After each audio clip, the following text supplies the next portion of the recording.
Hello everyone, welcome back to my channel Urus dream ওয়ার্ল্ডে তোমাদের সকলকে স্বাগত। তো আজকে দেখো বন্ধুরা, তোমাদের জন্য নিয়ে চলে এসেছি একটা নতুন ইন্টারেস্টিং ভিডিও। তো আজকে দেখো, গরমের হাত থেকে স্বস্তি পেতে আমরা কিন্তু সবাই শরবত খেয়ে থাকি। তো আজকে আমি বানাবো আম পোড়ার শরবত। দেখো, ফার্স্টে আমগুলোকে ভালো করে ধুয়ে নিয়েছি, তারপরে তেল মাখিয়ে নিচ্ছি। তেলটা কেন মাখাচ্ছি বলো তো?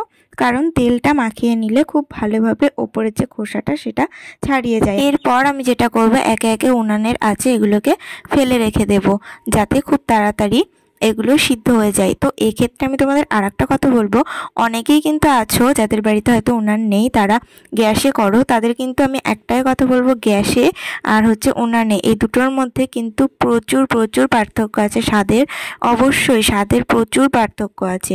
সুস্বাদু এই উনানের খাবারগুলোতেই বেশি হয়, সেটা তোমরা নিজেরা যদি ট্রাই করো কখনো অবশ্যই বুঝতে পারবে।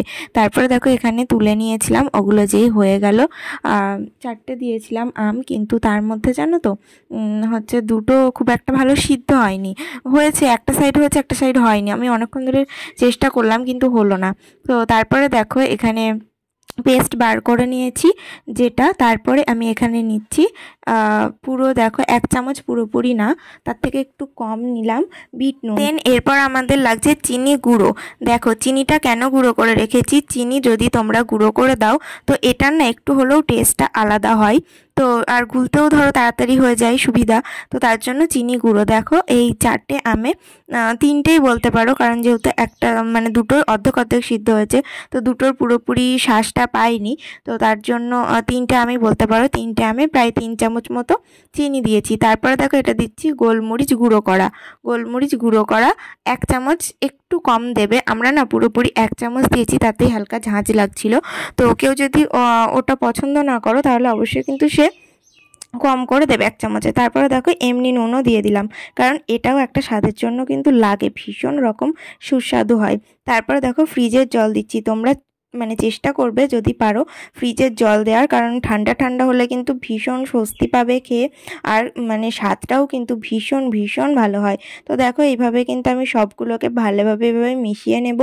আর যতক্ষণ এটা না মিশছে ততক্ষণ কিন্তু আমাকে এইভাবে একটা হাতা দিয়ে বা চামচ দিয়ে এভাবে কিন্তু নেড়ে নিতে হবে। তারপরে দেখো, আমি অল্প ফার্স্টে জল দিয়ে একটু ভালো করে মিশিয়ে নিয়েছিলাম, তারপরে আমি বেশি জল দিয়ে মিশিয়ে নিলাম। দেন এখানে দেখো, পাশে কিন্তু সব আমি রেডি করে রেখে দিয়েছি, সেগুলো তোমাদেরকে দেখালাম।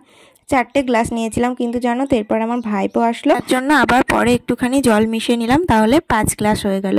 তো যাই হোক, আমরা কিন্তু সবাই 5 গ্লাস 5 জন তৃপ্তি করে খেতে পেরেছিলাম। ভীষণ ভালো হয়েছিল, নিজে করেছি বলে বলছি না, সত্যিই খুব সুন্দর টেস্ট হয়েছিল। তোমরা অবশ্যই ট্রাই করতে পারো। এরপর দেখো ফাইনাল রেজাল্ট। আমি কিন্তু অতিরিক্ত বেশি কিছুই সাজাইনি। ভিডিওটা কেমন লাগলো অবশ্যই জানিও, আর দেখা হবে নেক্সট কোনো ভিডিওতে। আজকের মতো টাটা।